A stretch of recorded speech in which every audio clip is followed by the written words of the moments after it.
Hello, प्रणाम, नमस्कार, हर हर महादेव। हम बने आप सबके छोट भाई टिंकू तूफान केसरी। और हमरा बतावत आज बहुत खुशी होता है कि हमने की बनावा जाता नहीं कंटेंट छठ के। जी और हमारे साथ बैठल बड़ी आज लाइव स्टार बबीता वंदना। और उधर हाथ जोड़ लो तब कहा था पहले हमने नाम धरा ना ना कोई बात नहीं। Dhananjay Lal Yadav. Ladies first. Dhananjay Lal Yadav Garhwa star. और उन्हें शायरी स्टार बैठल बा लड़का लिखेला बहुत दोनों अच्छा। के प्यार से हमने बाबा कहिला। चंदन सिंह नाम है, लेकिन बाबा अच्छा लिखेला, राइटर है। तो हमने के बनाए जाते हैं सब वीडियो आज छठ आप गीत लोग के लिए के। एकदम छठ गीत लेकर आ रहे हैं हम लोग। तो सुने और शेयर जरूर करें। हाँ बिल्कुल। अब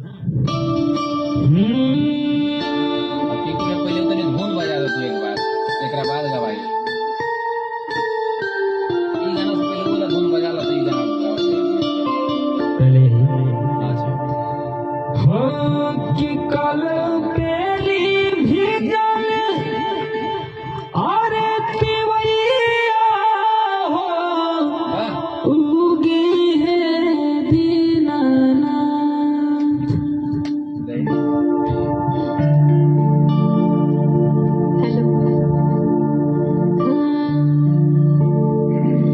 कि कल बेली भीजल तिवैया हो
मत बंद करो।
वाह, बहुत अच्छा गाते हैं और मेरा भाई भी अच्छा गाता है, तो